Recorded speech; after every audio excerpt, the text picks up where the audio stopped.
Mahigit 1,000 pulis mula sa Police Regional Office Calabarzon ang na-deploy ngayong araw bilang bahagi ng seguridad para sa State of the Nation Address ni Pangulong Ferdinand Marcos Jr. sa Batasang Pambansa. Nakibalita dyan si Patrolman Mark Lawrence Atencio. May kabuang 1,041 na mga tauhan mula sa Police Regional Office Calabarzon ang mga na-deploy upang magbigay ng seguridad at suporta sa State of Nation Address o SONA 2025 ng Pangulong Ferdinand Marcos Jr.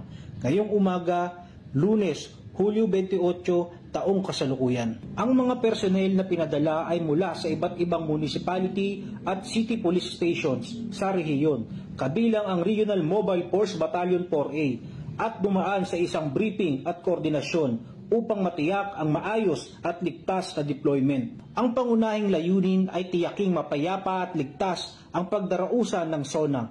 Makakaasa ang publiko na ang PNP, lalo na ang Pro Calabarzon, ay handang umalalay sa ating kapulisan sa National Capital Region at tumugon sa anumang banta o aberya sa kaganapan. Dagdag pa rito, tinitiyak ng pamunuan na ang mga tropa ay nakaalerto, disiplinado at mahigpit na sumusunod sa mga umiiral na operational guidelines, partikular sa pagharap sa mga kilos protesta at mga posibleng contingency situations. Mula dito sa Calabarzon, ako ang inyong Police News Network Correspondent, Patrolman Mark Lawrence Atencio. Alagad ng batas, tagataguyod ng balitang pulis.